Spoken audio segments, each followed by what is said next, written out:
Bonjour à toutes et à tous, je vous retrouve aujourd'hui donc pour une nouvelle vidéo. Nous sommes le dimanche, alors on est le dimanche 29 mars et on finit donc la deuxième semaine de confinement.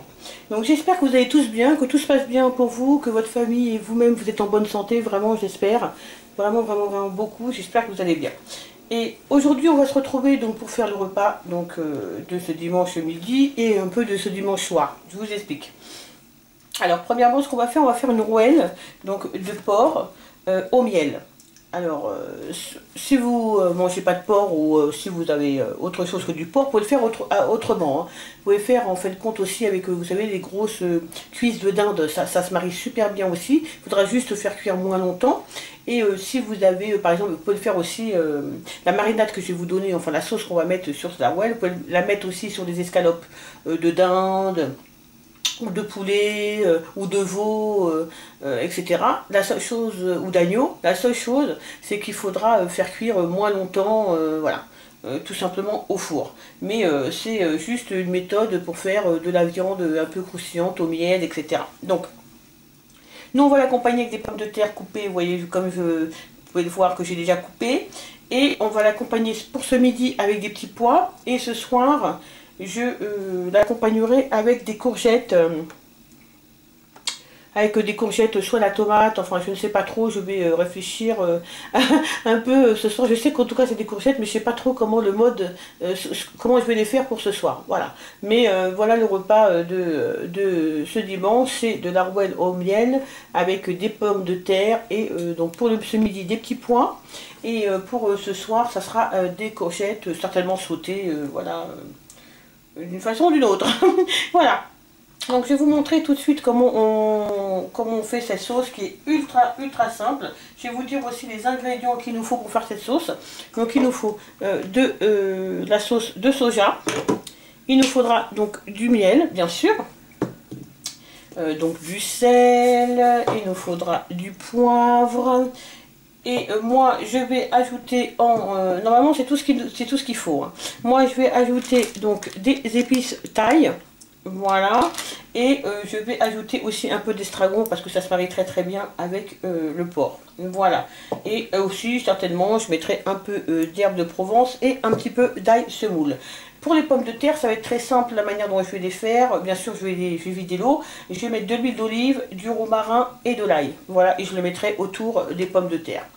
Autour de la rouelle. Donc le four, je l'ai mis à 170 degrés et on va faire cuire donc cette rouelle pendant environ 1h30. Donc ça sera 4 cuillères à soupe de sauce soja. D'abord, je vais saler donc ma rouelle, pas trop parce que la sauce soja bien sûr est salée.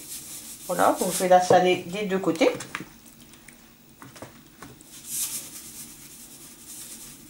Voilà, je vais la poivrer aussi des deux côtés.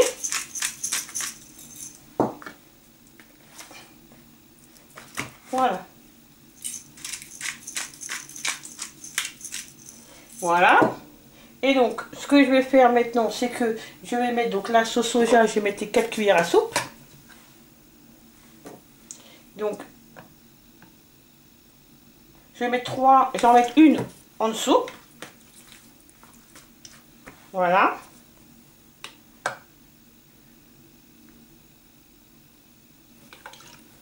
Oui. Alors après, vous pouvez le faire et la laisser mariner, hein, bien sûr. Hein. Moi, là, je ne vais pas la laisser mariner, mais vous pouvez bien sûr faire comme ça, il n'y a pas de problème. Et là, je vais mettre les 3 autres par-dessus. De toute façon, le temps que le four préchauffe, bien sûr. Voilà, ça fait 2, 3, et on va mettre une 4e. Voilà. Donc moi je fais comme ça, hein. Voilà. Voilà pour la sauce soja. Maintenant que j'ai mis la sauce soja, donc vous voyez, je la fais, j'essaie de... J'ai fait des traits, hein, je ne sais pas si vous voyez, sur la rouelle. Et vous ferez pareil si vous utilisez des filets de poulet, vous faites des petits traits comme ça pour que ça pénètre bien. Donc là, moi ce que je vais faire, c'est que je vais mettre... J'ai mis le sel, j'ai mis le poivre.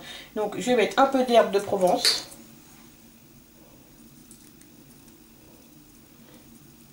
Voilà. Et je vais mettre l'ail, je mettrai le miel après. Voilà. Je vais mettre l'ail. Je vais mettre l'estragon, je mettrai après au-dessus du miel. Voilà. Et là, je fais, si vous voulez, je malaxe un petit peu, je fais bien. J'essaye de faire pénétrer la sauce soja. Et si vous voyez, il y a un peu de sauce, bien sûr, on le mettra par-dessus, qu'on le mettra dans le plat. Voilà. Donc là, je fais bien pénétrer. Voilà. Et donc, maintenant, je vais mettre le miel. Alors, le miel, il dit 6 cuillères à soupe. Bien sûr, vous regardez à peu près, hein, vous mettez ce qui vous semble le mieux. Donc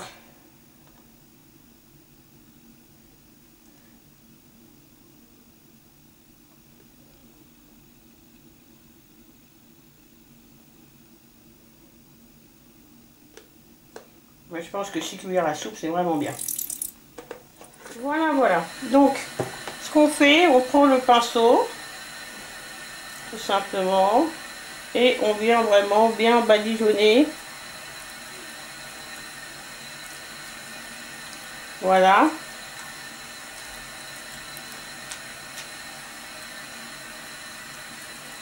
On badigeonne. Voilà. Une fois que c'est bien badigeonné, je vais mettre les épices taille. Alors, je vais vous dire hein, un peu ce qu'il y a dans ces épices taille. Donc si vous n'avez pas ce mélange, vous pouvez le faire vous-même. Donc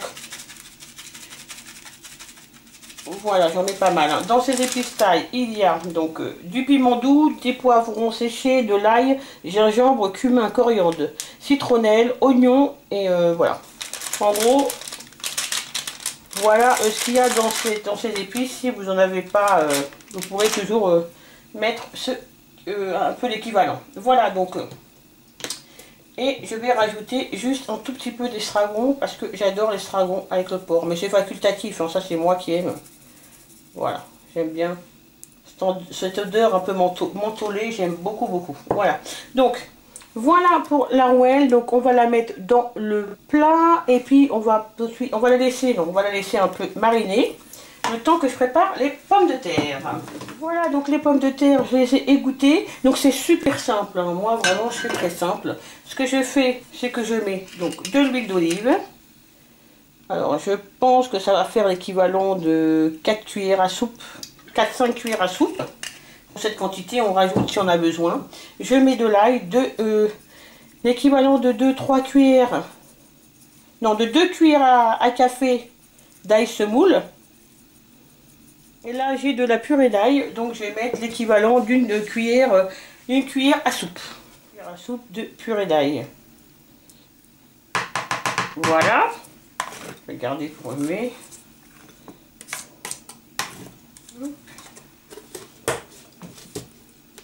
Alors c'est de la pulpe d'ail. Hein. Une fois que j'ai fait ça, ce que je vais faire, c'est que je vais simplement mettre du romarin. Voilà.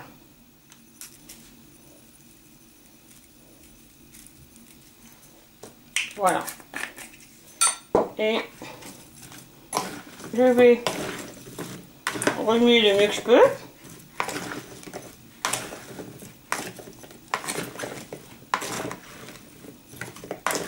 Donc une première fois je remue et puis après je remettrai un peu de romarin. Là c'est largement suffisant. Je vais mettre le sel, du sel. Voilà. Du poivre.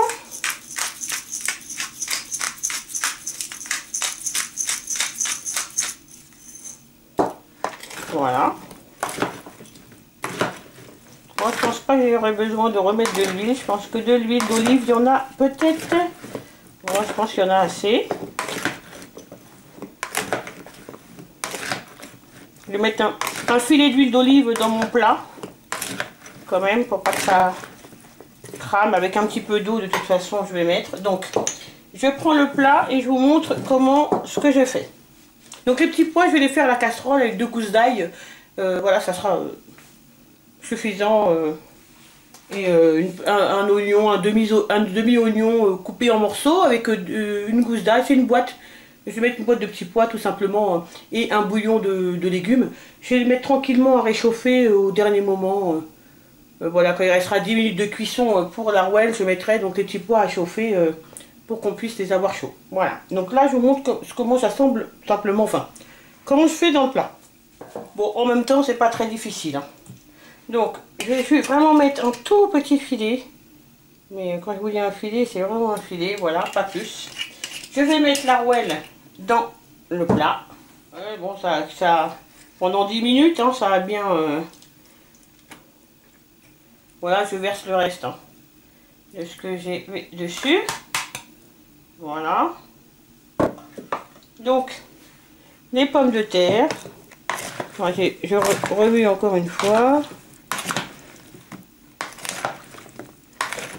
Pour être sûr. Vous pouvez le faire à la main, remuer à la main. Hein. Bien sûr. Voilà, donc je vais mettre une partie ici.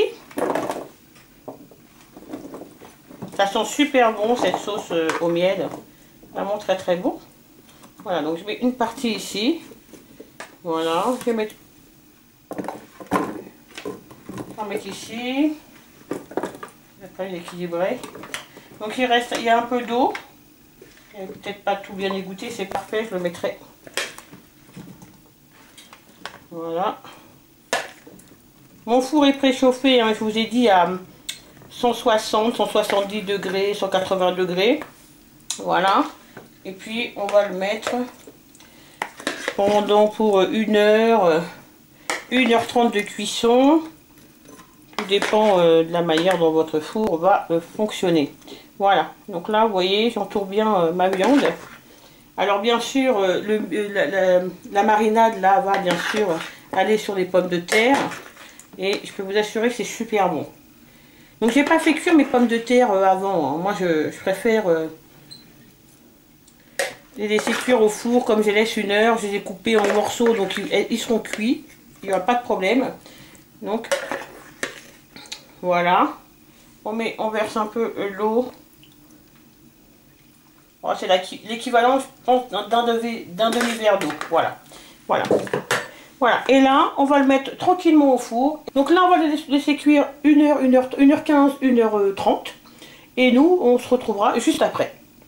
À tout à l'heure. Donc voilà ce que ça donne. Donc vous voyez là les pommes de terre.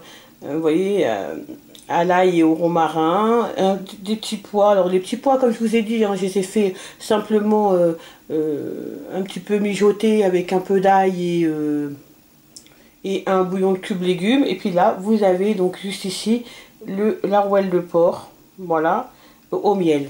C'est super bon, ça sent super bon. Et voilà, donc notre repas de ce midi. Donc on aura la même chose ce soir, c'est-à-dire des pommes de terre, la rouelle, seulement à la place des pommes, à la place des petits pois, on aura des courgettes. Si j'y pense, je vous filmerai une assiette ou au moins les courgettes de la manière dont je vais les faire, ou je vous filmerai la recette des courgettes sautées.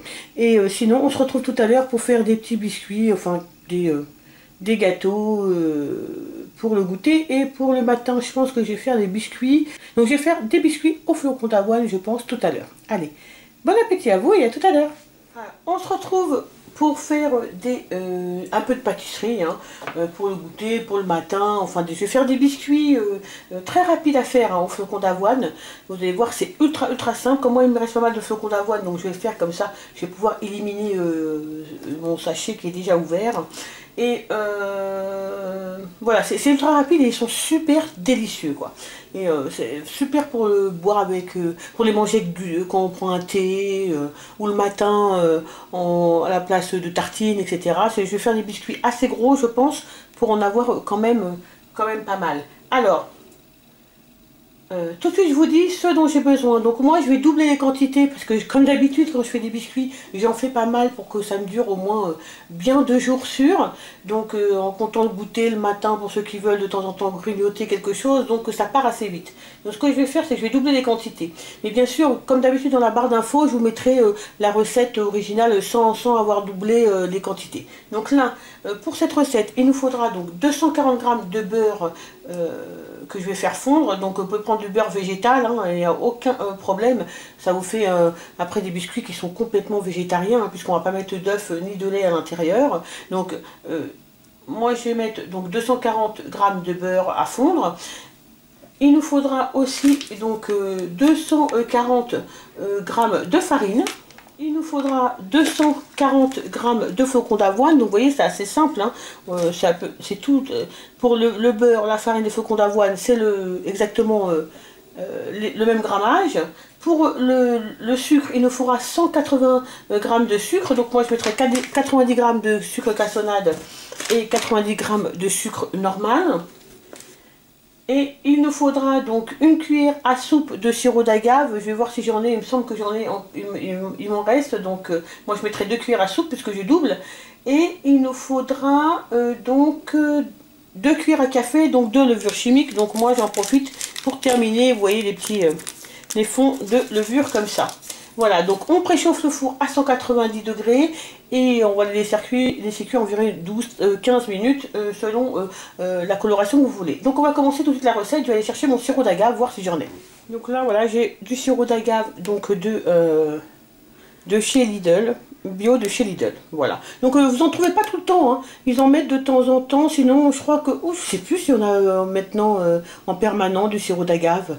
Peut-être au rayon bio, je ne sais pas. Comme je n'utilise pas tout le temps, celui-ci je l'ai acheté il y a quelques mois déjà. Et je crois que j'en ai un en réserve neuf. Donc je sais plus. Oh, peut-être qu'il est faux en permanence. Bon bref, en tout cas il nous faudra 2 cuillères à soupe de sirop d'agave. Voilà. Donc on va tout de suite, je vais aller faire fondre le beurre. Alors je suis en train de faire fondre le beurre. Et donc là on va donc simplement mélanger les ingrédients secs.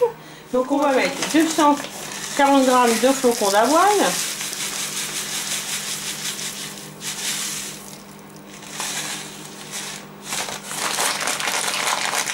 donc 240 g, 45 g j'ai mis à peu près, c'est pas très bien grave. Je vais mettre 240 g de farine,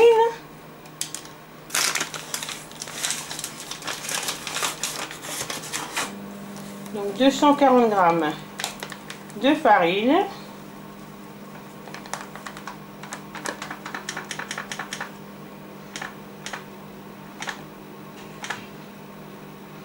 Voilà.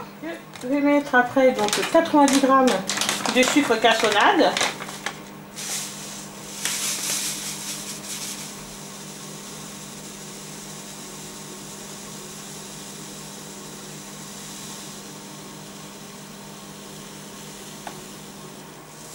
Voilà.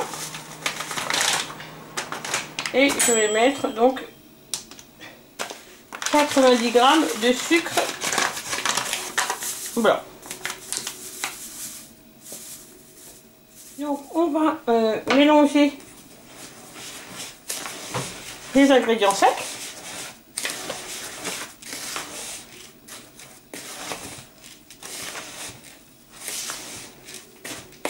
Là on mélange bien, on va mettre les 2 cuillères à café de levure chimique. Moi j'ai simplement terminé le sachet que j'ai là, hein. Ça fait une petite cuillère à café je pense. Donc je vais en mettre, j'avais un autre sachet d'ouvert, je vais en mettre un peu plus. Voilà, ça je l'utiliserai pour la prochaine fois. Donc j'ai bien remué. Ah, et c'est tout, hein. C'est tout ce qu'il vous faut comme ingrédient. On va bien remuer. Donc on va mettre 2 cuillères à soupe donc de sirop d'agave.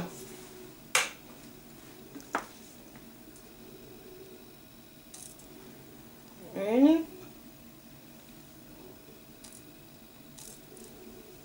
2. C'était combien de cuillères à soupe? Oui. Donc 2 cuillères à soupe, voilà. Et on va donc rajouter le beurre. On finira à la main, je pense. Je vais rajouter d'abord comme ça.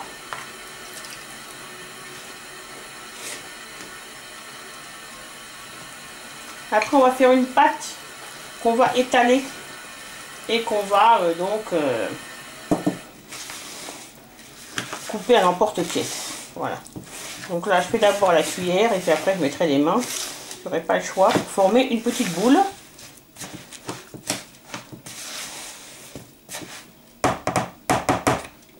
là, hop, on va mettre les mains. Voilà, donc là, vous allez former une petite boule. Enfin, une boule plutôt. Elle ne sera pas petite. Voilà. Essayez de faire le mieux que vous pouvez, hein, bien sûr. Ou 2 boules, hein, voilà. On va en faire 2, ça me permettra de pouvoir... Ah non, non, une ça va aller. Le tout, c'est qu'on va l'étaler, on va essayer de l'étaler le plus uniformément possible. Le mieux qu'on peut, voilà. Donc, voilà à quoi ça ressemble. Voilà, et on va tout de suite l'étaler et la mettre sur faire des biscuits pour les mettre sur la plaque. Donc j'ai pris mon rouleau de pâtisserie, que je vais fariner aussi un peu d'ailleurs, pour éviter que ça colle partout. Voilà. Voilà, et je vais prendre. Donc j'ai déjà préparé une plaque. Hein. Donc ça va pas être compact, hein. C'est pas bien grave. Hein. Là j'ai pris un emporte-pièce, j'ai pris un assez grand, vous voyez, pour pas faire des trop petits. Voilà, on fait comme ça. Hein. Je sais pas si vous voyez, voilà. On essaye de faire en sorte que ce soit. Mais si c'est pas bien grave. Si c'est pas, je finis même pas mes phrases, je sais pas si vous avez remarqué. Enfin, je veux dire, si c'est pas complètement collé, compact, c'est pas bien grave. Voilà. Voilà. Je prends mon emporte-pièce. Je prends une petite spatule comme ça. C'est plus simple pour moi pour l'enlever. Vous voyez? Voilà, je vais la mettre sur la plaque. Je vous montrerai la plaque après. Voilà. Et donc, on continue, je vais continuer comme ça. Ça va ressembler à des sablés. Hein. Oui, au flocon d'avoine. Et comme vous pouvez voir, si vous avez du beurre végétal, vous faites avec du beurre végétal et ça vous fait des biscuits complètement véganes. Hein. Voilà, donc là, je vais reprendre donc le reste de la pâte. Et tout simplement, je vais la réétaler pour continuer. Et ainsi de suite, je vous montre à la fin. Je crois que là, je vais faire bien 2 plaques hein, avec tout ce que j'ai là. Voilà, écoutez, voilà les biscuits donc au flocon d'avoine, donc qui sont complètement véganes. Hein, vraiment, si vous mettez pas du beurre, si vous mettez du beurre végétal, vous aurez, comme je vous ai dit, des biscuits complètement véganes. Et ils sont super bons, ils sont très simples à faire. Vraiment, je vous les recommande 1000 fois. Ça fait des petits biscuits pour le matin avec le café ou pour le petit déjeuner avec le lait, etc. C'est vraiment super rapide à faire et c'est très bon. Voilà, bah écoutez, j'espère en tout cas que la vidéo vous a plu. Vous avez retrouvé une recette salée, une recette sucrée. C'est ce que j'essaye de faire en ce moment le plus possible. Vous mettre à chaque vidéo une recette salée, une recette sucrée. Donc demain on est lundi, donc j'ai fait un drive donc qui doit arriver donc dans début d'après-midi. On ira le rechercher début d'après-midi. Vous savez qu'avec le confinement, moi je fais mes courses qu'au drive. Donc je n'ai pas trouvé au drive, quand j'ai fait ma commande au drive, il n'y avait pas de lait et il n'y avait pas d'œufs. Donc il me reste du lait hein, bien sûr, hein, et il me reste aussi des œufs. Mais ça m'a donné une idée de recettes et donc de vous préparer donc 2 recettes qu'on peut faire quand on a 2 recettes de goûter qu'on peut faire simplement qu'on n'a pas d'œufs et qu'on n'a pas de lait. Voilà, donc je vous filmerai ça certainement demain matin et je vous filmerai bien sûr les retours de course. Donc vous aurez les retours de course certainement avant d'avoir les recettes sans lait et sans œufs. Les 2 recettes de pâtisserie que je vous ferai. Voilà, en tout cas j'espère que la vidéo vous a plu, j'espère que vous allez tous bien. Surtout n'oubliez pas de rester au maximum chez vous, de prendre soin de votre famille et de vous-même. Et nous on se retrouve très vite pour une prochaine vidéo. N'oubliez pas bien sûr le petit pouce vers le haut. Allez, je vous dis à très vite et prenez bien soin de vous. Bye bye.